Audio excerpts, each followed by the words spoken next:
오늘 하나님 앞에 최선의 찬양으로 하나님께 영광을 돌리고 또 오늘 말씀을 사모하는 우리 귀한 성도들에게 하나님께서 예비하신 은혜 주시기를 주님의 이름으로 축원합니다. 오늘 은혜에 들어감을 얻다. 성경의 표현은 참 아름답습니다. 이런 표현이 세상 어디에도 어떤 문헌에도 나오지 않죠.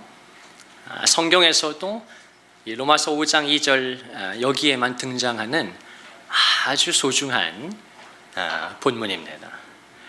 은혜에 들어감을 얻게 하셨다. 그러니까 하나님께서 자기 백성이라고 부르시는 성도는 어떠한 사람들인가? 그 하나님의 은혜 안에 들어가게 된 자들입니다.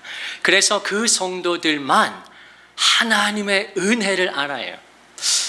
우리 교회가 은혜의 영광교회고 제가 부족하지만 제 일생에 기도하는 것이 은혜의 설교자가 되길 바라는 것인데 은혜, 우리 교회가 은혜를 정말 많이 강조하고 찬양과 말씀을 이렇게 나누는데 하나님의 은혜가 선포되고 그 하나님의 은혜가 찬양되어지고 증거될 때 정말 성도는 그 감격이 있습니다. 그게 오늘 우리가 찬양한 것처럼 구원의 은혜라는 거예요. 하나님께서 나를 창세전에 택하시고 나를 부르시고 은혜로 구원하신 에베소서 2장 8절이 말씀하는 것처럼 너희는 그 은혜를 인하여 믿음으로 말미암아 구원을 받았는데 거기에 선행하는 게 무엇입니까? 우리는 믿음으로 구원을 받습니다. 근데 거기에 선행하는 게 뭐죠? 은혜가 항상 선행합니다. 은혜를 통해서 믿음으로 말미암아 저와 여러분 구원을 받은 것입니다. 성도의 심장에 그 은혜가 있습니다. 그래서 늘 우리의 감사의 근거가 무엇입니까? 하나님의 은혜예요. 은혜를 감사하는 거예요. 뭐 내가 건강해서 감사하고 잘 돼서 감사하고 그건 낮은 차원의 마땅히 해야 하는 감사지만 그러나 성도의 궁극적인 1차적이고 본질적인 감사의 제목은 구원의 은혜입니다. 그 은혜 속에서 감사가 파생되는 거예요. 로마서 8장 6절에 보면 육의 생각은 사망이요 영의 생각은 생명과 평안이니라 하는 말씀이 이제 그의 귀에 마음에 들리는 겁니다.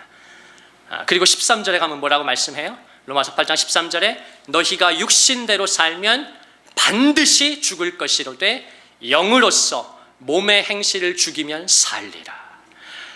이 로마서 8장 6절과 13절은 성도의 심장에 있어야 하는 말씀입니다. 육의 생각은 사망이라는 것이에요. 여러분 육신에 속한 자가 돼서 여러분 교회를 다녀도 얼마든지 그럴 수 있습니다. 교회를 다녀도 얼마든지 육신대로 살아갈 수가 있으니까 로마서 8장에 있겠죠. 육신의 생각은 사망이라는 거예요. 너희가 육의 생각을 하고 살아가면 그렇게 죄악된 삶을 살면 하나님의 뜻과 반하는 길을 걸어가면 죽는다는 것이에요. 그 죽음이라는 건 고통을 의미하죠. 영적인 죽음을 의미합니다. 아담이 선악과를 따먹을 때 그 전에 하나님은 분명히 네가 선악과에 손을 대면 선악과를 먹으면 반드시 죽는다고 했는데 아담은 죽지 않았어요. 그리고 900년을 장수했죠. 그 말은 뭐죠? 주님이 죽는다고 하신 말씀은 뭡니까? 육체의 죽음을 단순히 의미하는 게 아니에요. 영의 죽음을 의미하고 그 영의 죽음은 삶의 많은 문제와 고통을 수반합니다. 그러니까 너희가 육신대로 살면 반드시 죽는다는 거예요. 말할 수 없는 고통을 받게 된다. 감당할 수 없는, 여러분 그걸 감당하려고 하면 안 됩니다.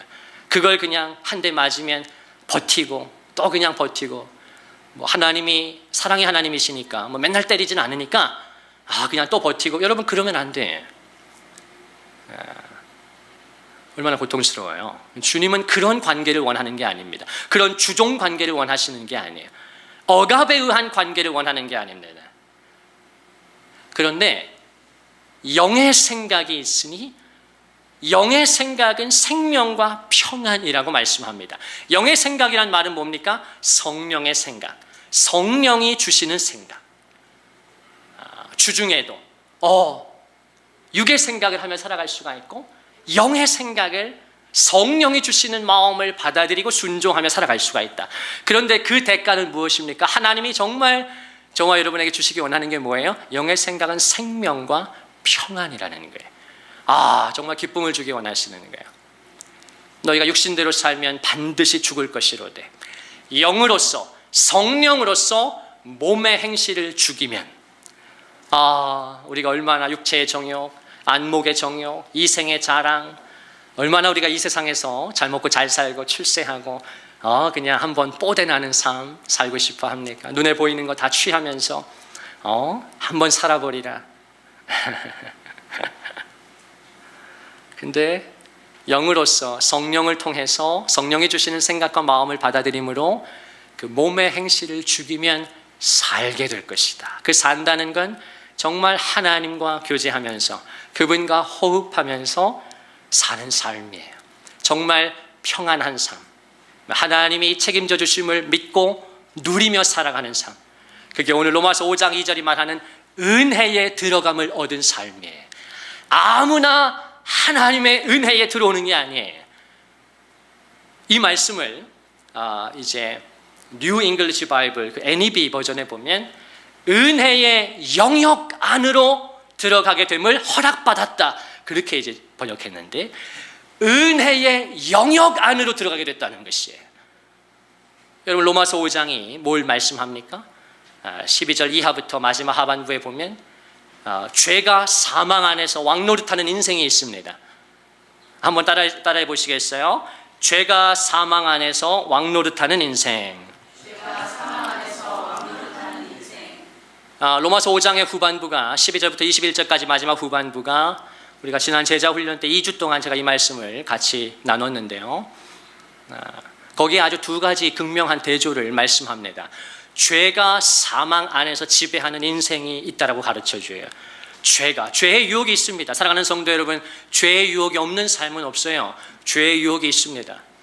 근데 그것을 내가 계속 받아들이고 멈추지 않고 거부하지 않고 그냥 계속 죄를 받아들이며 죄와 한 몸이 돼서 뒹굴며 사느냐, 이제 그렇게 되면 죄가 사망 안에서 왕노릇하기 시작합니다. 그 사람의 인격을 사로잡는다 그 말이에요.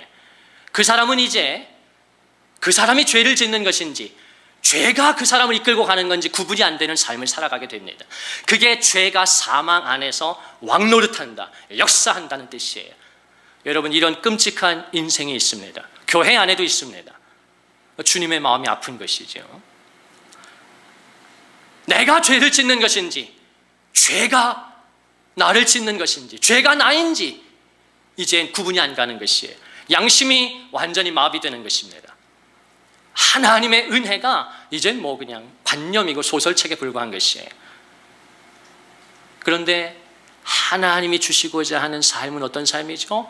거기 말씀에 보면 은혜가 죄가 사망 안에서 왕노릇한 것 같이 이제 성도들은 어떤 존재가 되었는가? 은혜가 왕노릇하는, 은혜 안에서 생명으로 왕노릇하는 자들이 되었다고 성경은 가르쳐 줍니다. 은혜 안에 들어오게 된 거예요. 은혜의 영역 안으로 들어오게 된 것입니다. 거기엔 생명이 다스린다는 거예요. 생명은 하나님이 주시고자 하는 모든 선한 것의 집결체예요. 그래서 8장 6절에는 생명과 평안이라고 그랬고 그냥 5장에는 생명 안에서 왕노릇한다. 그 생명을 주신다는 건 정말 우리의 삶의 기쁨과 활력과 충만함과 그런 능력과 권세를 주신다는 거예요. 나만 신앙생활 잘하는 게 아니에요. 힘들어 보이고 아파하고 연약하고 문제 가운데 있는 다른 성도를 격려할 수 있는, 그리고 오히려 교회 밖에까지 흘려보낼 수 있는, 여러분 그런 삶 말입니다. 내가 먼저 하나님의 은혜를 충분히 누리고 감사하면서 그것을 교회와 성도에게 다른 기관까지 흘려보낼 수 있는 삶 말입니다. 너희가 거저 받았으니 거저 주어라, 그런 인생 말입니다. 하나님이 그런 삶을 주기를 원하시는 것입니다. 이제 이 뜨거운 여름의 7, 8월에 우리 그런 삶을 걸어가기를 간절히 축복합니다. 우리 자녀들도 다 그렇게 성장하기를 바랍니다. 그 그리스어로 신약 성경에 쓰여진 헬라어 원어로 보면 감사라는 말이 유카리스티아예요. 유카리스티아. 근데 그 유카리스티아라는 말 안에 뭐가 들어있습니까? 카리스라는 말이 들어있어요. 카리스가 헬라어로 뭐죠? 은혜예요, 은혜. 그러니까 뭐예요? 감사와 은혜라는 말은 어원이 같다는 뜻이에요.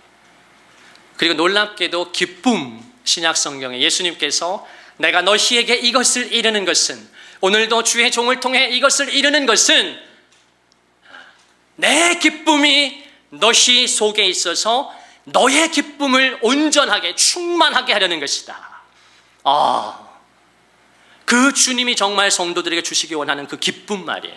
그 기쁨이, 주님이 쓰셨던 기쁨이 카라야, 카라. 헬라어 원문으로 보면 카라입니다. 그 카라도 어원이 같아요. 그러니까 제가 말씀드렸죠. 그리스어가 이 세상에서 가장 정교한 언어라고. 그래서 신약 성경을 하나님이 그리스어로 쓰게 하신 거라고. 그리스어로 은혜와 기쁨과 감사의 어원이 모두 똑같습니다. 무슨 말입니까? 하나님은 성도에게, 자기 백성에게 끊임없이 은혜를 부어주십니다. 한 번 은혜를 주시는 게 아니에요. 계속해서 은혜를 주십니다. 은혜 위에 은혜를 부어주십니다. 그러면 성도는 어떻게 돼요? 그 은혜에 들어감을 얻은 성도가 뭘 하게 됩니까? 감사와 찬양 드리며 감사하게 되는 거예요. 그러면 그때 하나님이 그 성도와 가정에 뭘 주십니까? 기쁨을 부어주시는 거예요. 세상이 알 수 없는 기쁨 말입니다. 세상이 줄 수 없는 평안 말입니다. 그 용기 말입니다. 그 활력 말입니다. 사람답게 사는 삶, 그리스도인답게 하나님의 자녀답게 살아가는 그 삶, 교회 안에서도 능력이 있고 밖에서도 힘을 낼 수 있는 그 삶 말입니다. 힘들고 어렵지만, 첩첩산중이지만 고난 중에도 감사하고 믿음으로 인내하고. 제가 지난주에 새롭게 하셔서 우리 유은성 전도사님 말씀을 듣다가, 사실 제가 미국에서도 뵀었는데 제 친구랑 아주 가까운 지인이셔서 김정화 사모님도 그때 같이 만나고, 근데 제가 이렇게 그분의 찬양을 이렇게 썩 좋아하진 않았어요. 약간 가요처럼 부르시니까. 이번에 이제 새롭게 하셔서에서 이분이 얼마나 탁월한 원래 가수인지를 이렇게 좀 이렇게 자기 자랑이 아니라 겸손하게 풀어주시면서 내가 잘 몰라서 그렇지 굉장히 탁월한 실력 가수구나. 그러면서 이분이 무슨 간증을 하시는가? 이분이 뇌종양에, 뇌암에 이제 고통을 받고 있지 않습니까? 건드릴 수가 없어요. 수술을 하게 되면 90% 이상 장애를 100% 있기 때문에 수술하면 죽습니다. 장애를 입거나. 근데 감사하게도 아직까지는 열지 않고 그래도 추적할 수 있는 단계여서 매일 그냥 시한부처럼, 그러나 기도와 인내로 그 믿음을 지켜가고 있는데, 이분이 이번 간증하실 때 그런 말씀을 하는 거예요. 처음엔 괜찮다고 생각했는데 그 김정화 배우가, 그 김정화 사모님이 젊은 날 가정이 이제 부모님이 이혼하게 되고, 또 유일한 소망이었던 엄마가 이제 암으로 천국에 가시죠.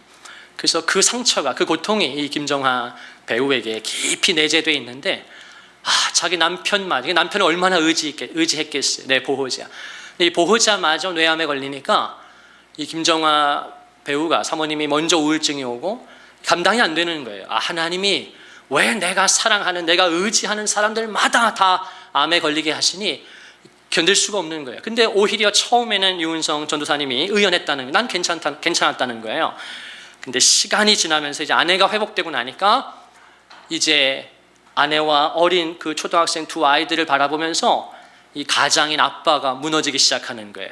그래서 어느 날 또 이제 별일 없이 아내와 아이들을 겨우 재우고 그 마지막 모습을 보고 거실에 나와서 소파에 앉으면 그때부터 오열하기 감당이 안 되는 거예요. 그러면서 이분이 우울에 깊은 늪에 빠져듭니다. 이 죽음이 정말 나를 덮치니까 깊은 우울증에 빠지기 시작하는 거예요. 그렇게 얼마나 그 가정이 고통스럽고 인내했겠어요. 기도했겠어요. 찬양했겠어요.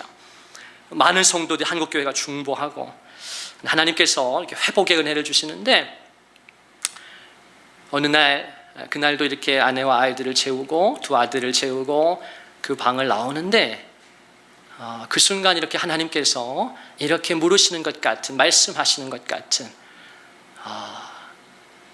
은성아, 저 사랑스러운 너의 두 아들이 아니라 엄마도 암으로 잃어서 그나마 안 그래도 상처가 있는 저의 아내가 아니라 네가 뇌암에 걸린 게 하나님의 배려가 아니겠니? 이제 이런 감동이 들었다는 거예요. 무슨 말인가 하면 내 아내가 암에 걸렸다면, 우리 자식 중에 하나가 암에 걸렸다면 이 사람은 자기는 그건 절대 감당을 못했을 거라는 거예요. 그런데 내가 암인 거는 내 몸이니까 어떻게든 수용하고 해볼 수가 있었다는 거예요. 그러면서 이분이 나의 고난이 하나님의 배려구나. 그래서 이분이 그 결국이라는 찬양을 만들어내지 않습니까? 나의 고난은 하나님의 크신 배려. 결국 내 인생은, 내 삶은 주의 손에 있는, 그분을 찬양하는, 하나님의 고백하는. 사랑하는 성도요, 고난 중에도 누가 감사할 수 있습니까? 누가 믿음을 유지할 수 있고 인내로 기도로 나아갈 수가 있습니까? 세상을 저주하고 그냥 욕하며 사는 게 아니라 이런 아름다운 교회에서 찬양하고 말씀을 듣고 예배하는, 또 성도 간의 사랑의 교제를 나누는, 요새 아주 교회에 탁구 열풍이 불어서 집에서도 섀도우 탁구를 하고 또 탁구 라켓도 새로 사셨다고 그래서 우리 8.15 광복절에 한번 탁구 대회를 좀 한번 하려고 해요. 너무너무 성도 간의 교제가 얼마나 감사하고 행복한 거예요. 이런 하나님께서 공동체를 주셨다는 게 얼마나 위로가 되고 소망이 되고, 목장이 있고 소그룹이 있고, 요새는 또 온라인으로들 잘 하시는데 난 온라인으로 한다고 처음에 될까? 너무너무 파워풀해. 우리 자매님들이 온라인으로 얼마나 정신없이 말보다 더 빠른 우리 자매님들을 존경합니다. 남자들은 온라인으로 할 수가 없어. 이걸 쓰다가 그냥 폰 던져요. 남자들은 오프라인으로 잘 하시고, 우리 여성 교우들께서 요새 아주 온라인으로 얼마나 잘 하시는지 신비하더라고요. 감사하게 생각하고, 그 성도의 교제가, 따뜻한 위로가, 따뜻한 사랑이, 그 작은 선물이 얼마나 살 소망을 주고 기쁨을 주고 힘을 주고 격려가 되어지고, 받기만 하지 말고 좀 베푸는 성도들 되시길 바라고, 다른 성도와 가정을, 자녀들을 돌볼 수 있는 넘쳐나는, 주라 그리하면 너희에게 줄 것이니 곧 누르고 흔들어 후히 되어 너희에게 안겨주리라. 주님이 마태복음에서 하신 말씀 아닙니까? 베풀라는 것입니다. 하나님께도 성도들에게도 다른 사람에게도 인색하지 말고 자꾸 움켜쥐지 말고 손을 펴라는 것이에요. 주라 그리하면 너희에게 줄 것이니 곧 누르고 흔들어. 주님이 제 생각에는 마치 2000년 전에 예수님께서 그 쉐이킷 이 쉐이크를 생각하신 것 같아요. 누르고 흔들어. 이런 고급 유머를 하는데도 아무 반응이 없는 우리 성도들은 정말 그래서 그 하나님의 은혜에 들어감을 얻는 성도, 은혜의 영역 안으로 들어가는 성도가 있는 것입니다. 바울이 이 로마서 5장을 시작할 때 그러므로 우리가 믿음으로 의롭다 하심을 받았다고 선포합니다. 따라하십시다. 우리가 믿음으로 의롭다 하심을 받았으니. 아멘 아멘.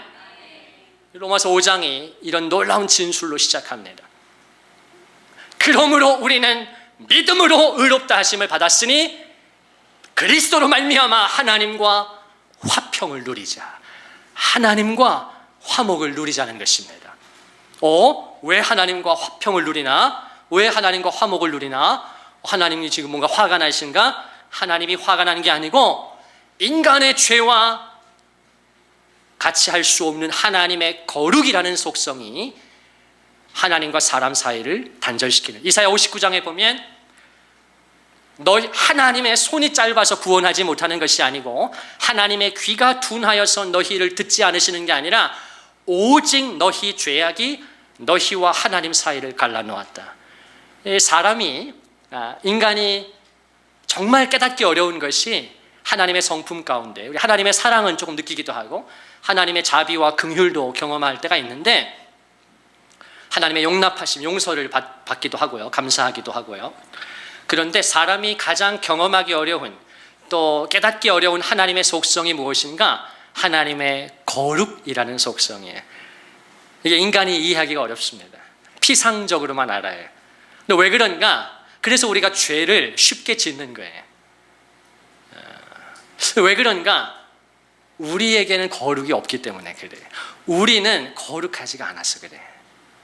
하나님의 형상을 잃어버렸기 때문에.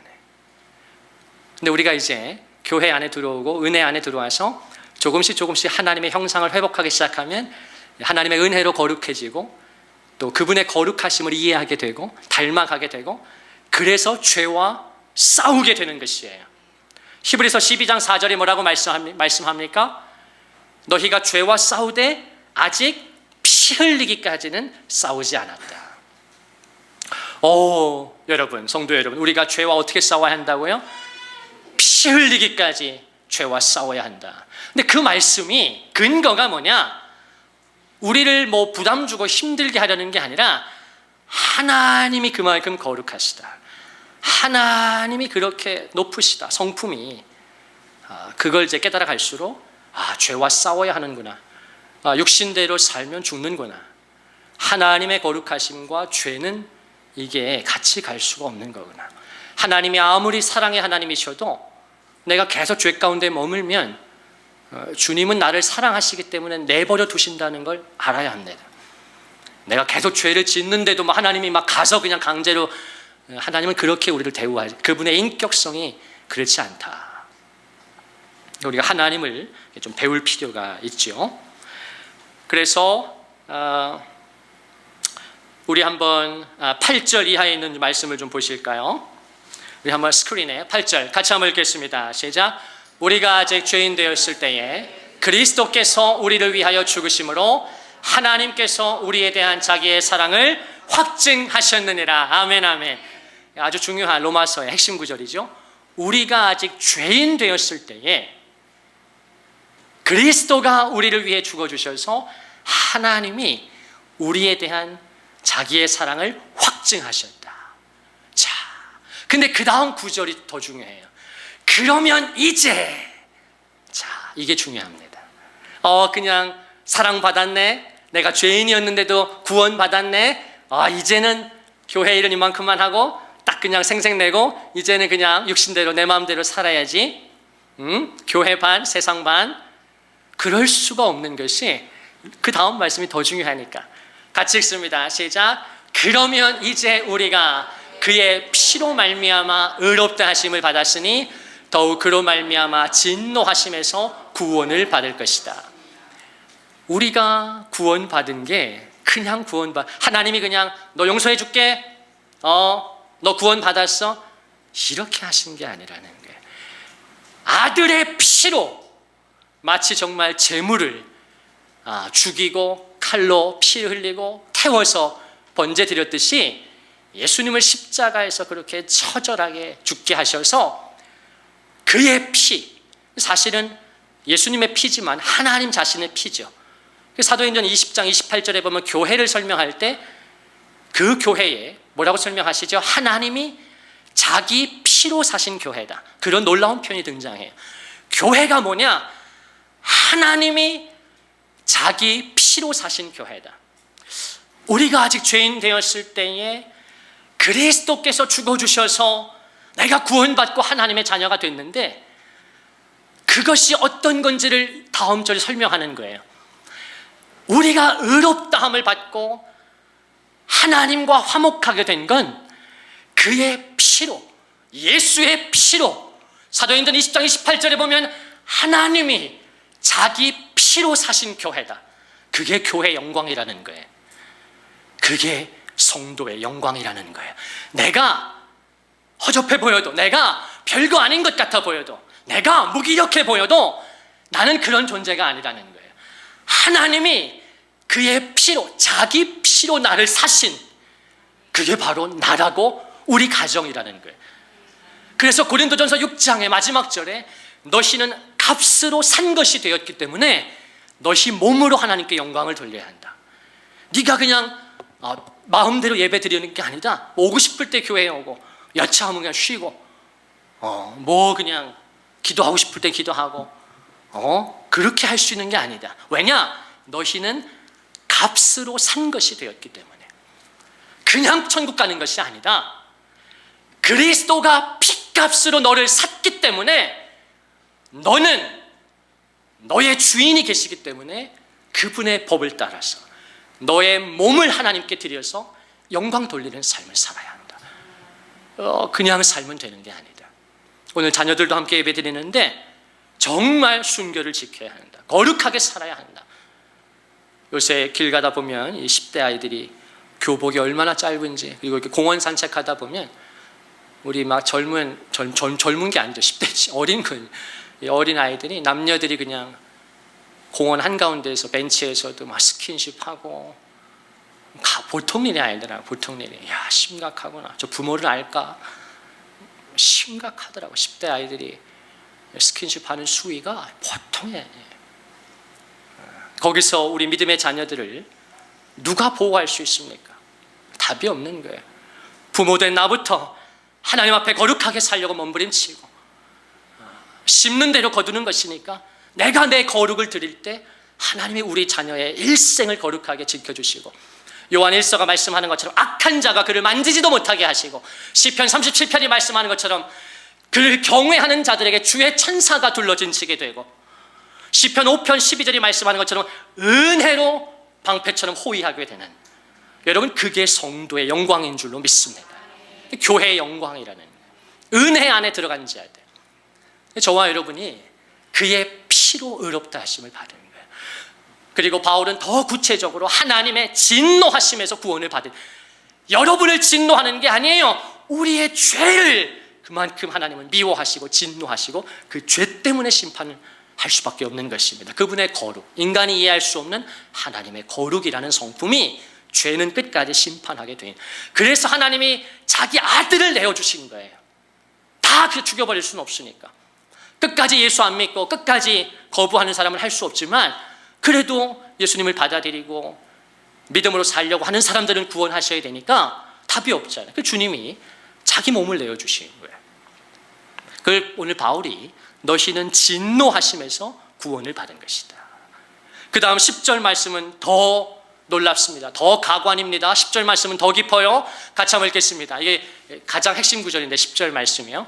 같이 한번 읽겠습니다. 시작. 곧 우리가 원수 되었을 때에 그의 아들의 죽으심으로 말미암아 하나님과 화목하게 되었은즉 화목하게 된 자로서는 더욱 그의 살아나심으로 말미암아 구원을 받을 것이니라. 아멘, 아멘. 여기서 성도의 원래 정체성을 성경이 뭐라고 이야기합니까? 하나님의 원수라고 이야기하는 거예요. 아까 8절에서는 우리가 아직 죄인이었을 때라고 이야기했는데, 그리스도 밖에 있을 때, 은혜 안에 들어오기 전에, 그 은혜를 받기 전에 우리는 죄인이었다고 이야기해 주는데 10절은 아니야, 너는 하나님과 원수 되었었어. 여러분 충격 받으셔야 돼요. 우리가 원수였을 때 하나님 어떻게 하셨습니까? 그 아들의 죽음, 십자가 사건을 통해서 저와 여러분을 구원하기를 기뻐하신 거예요. 그리고 나와 당신을 하나님과 화목하게 해주십니다. 그분의 거룩을 우리에게 수여하시기로 한 거예요. 십자가를 통해. 십자가에서 뭐가 일어난다고 제가 강조했습니까? 십자가에서 놀라운 뭐가 일어난다? 교환이 일어난다. 십자가에서 위대한 교환이 일어난 것이에요. 내 죄와 수치를, 허물과 상처, 고통, 한숨, 그걸 예수님께서 다 가져가셨고 주님의 의와 거룩과 구원을 우리에게 전가해, 놀라운 십자가에서 교환이 일어납니다. 그래서 우리가 하나님과 화목하게 된 거예요. 자, 그리고 하나님께서 바울을 통해 성도의 정체성을 바꿔주십니다. 너는 이제 더 이상 죄인이 아니야. 너는 더 이상 원수가 아니야. 같이 읽습니다. 하이라이트 같이 읽습니다. 시작. 화목하게 된 자. 한 번 더요. 시작. 화목하게 된 자. Last time. 한 번 더. 시작. 화목하게 된 자. 성도의 정체성은 이제 화목하게 된 자. 하나님과 화목하게 된 자. 이게 성도의 정체성. 제가 지난주에 골로새서 3장 12절을 통해 성도의 세 가지 정체성이 뭐라고 그랬어요? 그러므로 너희는 하나님이 택하사 거룩하고 사랑받는 자다. 여러분 이걸 깊이 말씀을 기억하시고 암송하시고 선포하시고 기도하시고 하나님 이 말씀이 제 말씀 되게 해주세요. 이 말씀이 깨달아지게 해주세요. 머리가 아니라 단순히 가슴이 아니라 이 말씀이 내 심장에 내 영으로 알게 해주세요. 기도하면 주님이 어느 날 깨닫게 하시고 오늘 제가 찬양할 때 말씀드렸던 것처럼 예수님이 들었던 그 음성, 예수님이 인간의 몸을 입고 오셨을 때 아버지로부터 들었던 내 사랑하는 자, 내 기뻐하는 자라. 여러분 그 음성을 성도가 들으셔야 합니다. 하나님이 사랑하시는 자구나, 하나님이 기뻐하시는 자구나, 그게 저와 여러분인 줄로 믿습니다. 베드로 전서 2장 9절은 성도의 정체성을 뭐라고 이야기합니까? 오직 너희는 택하신 족속이요 왕같은 제사장이요 거룩한 나라요 하나님의 소유된 백성이다. 그게 베드로가 가르쳐주는 성도의 정체성이에요. 하나님이 택하신 족속, chosen people, 선택받은 백성이다. 오직 너희는 택하신 족속이요 왕같은 제사장이다. 거룩한 나라다. 거룩하다고 이제 불러주시는 거예요. 그리고 그의 소유된 백성이다. 하나님의 소유된 백성이다. 너는 은혜에 들어오게 됐기 때문에 너는 이제 내 것이다. 아버지께서 내게 주신 자를 아무도 내게서 빼앗을 자가 없느니라. 우리 주님이 말씀하셨던 것처럼 아무도 우리를 하나님의 손에서 빼앗을 자가 없는 줄로 믿습니다. 그게 성도의 정체성이에요. 골로새서 3장 12절은 세 가지, 베드로전서 2장 9절은 네 가지의 정체성을 가르쳐주죠. 그리고 그걸 이제 하나로 합치면 로마서 5장 10절에 뭡니까? 다시 한번 읽을까요? 시작. 화목하게 된 자라. 여러분 오늘 이번 한 주 정말 이 말씀이, 이 프레이즈가 정말 여러분의 한 주간에 정말 삶을 붙들어 주기를 바랍니다. 내가 하나님과 화목하게 된 자라고 하는 것, 그분의 진노하심으로부터 화목하게 되었다는 것, 하나님을 아바 아버지라고 담대히 찬양하고 기도할 수 있게 되었다는 것, 그리고 죄와 피 흘리기까지 싸우리라. 우리 가정에 마귀로 틈을 주지 말게 하라. 에베소 4장 27절 말씀. 하나님 우리 가정, 우리 부부 사이 틈을 주지 않겠습니다. 거룩하게 살겠습니다. 그렇게 하나님 앞에 믿음과 거룩을 심으면 하나님께서 부부를 행복하게 하시고 가정 안에 평안과 은혜를 부어주실 줄로 확신합니다. 하나님과 화목하게 된 자로서는 더욱 그의 살아나심으로 말미암아 부활이죠. 그러니까 이 로마서 5장 10절은 십자가와 부활이 다 들어가 있는, 복음의 심장이 들어가 있는 성경의 절대 구절이에요. 하나님의 예수 그리스도의 살아나심으로 말미암아 저와 여러분이 구원을 받게 된 줄로 믿습니다. 우리 마지막 말씀, 우리 아이들도 같이 읽어주리라 믿고 같이 한번 읽겠습니다. 시작. 그뿐 아니라 이제 우리로 화목하게 하신 우리 주 예수 그리스도로 말미암아 하나님 안에서 또한 즐거워하느니라. 이제 성도가 믿음으로 의롭다 하심을 받았고 은혜에 들어감을 얻게 되었고 그분 하나님의 진노하심으로부터 화목한 자가 되었으니 이제 성도는 즐거워한다. 오늘 제가 시간이 없어서 다 읽지 못했지만 로마서 5장 2절에 오늘 핵심 구절의 마지막 부분이 뭐였습니까? 미안한데 마지막 하나만 로마서 5장 2절 마지막 한 번만. 은혜에 들어감을 얻어서 그 결과가 무엇입니까? 하나님의 영광을 바라고 즐거워 기쁨의 신앙생활을 하게 되는 것이에요. 여기서 말하는 하나님의 영광은 존 스토트가 그의 탁월한 강해에서 이야기했듯이 천국을 의미합니다. 은혜에 들어감을 얻게 되고 믿음으로 의롭다 하심을 받고 주님의 피값으로 죄사함 받은 성도가 하나님의 영광을 바라보고 즐거워한다. 이 땅에서 어려운 일이 있고 마음 상하는 일이 있고 어쩔 때는 힘든데 그래도 왜 성도가 기쁨으로 예배하는가? 하나님의 영광을 바라기 때문이다. 이 하나님의 영광은 천국을 의미하는 거예요. 천국의 소망이 있기 때문에 성도는 기뻐하고 하나님을 선하시다고 찬양하는 것입니다. 그 은혜가 우리 귀한 성도들과 자녀들에게 있기를 예수님의 이름으로 축원을 드립니다.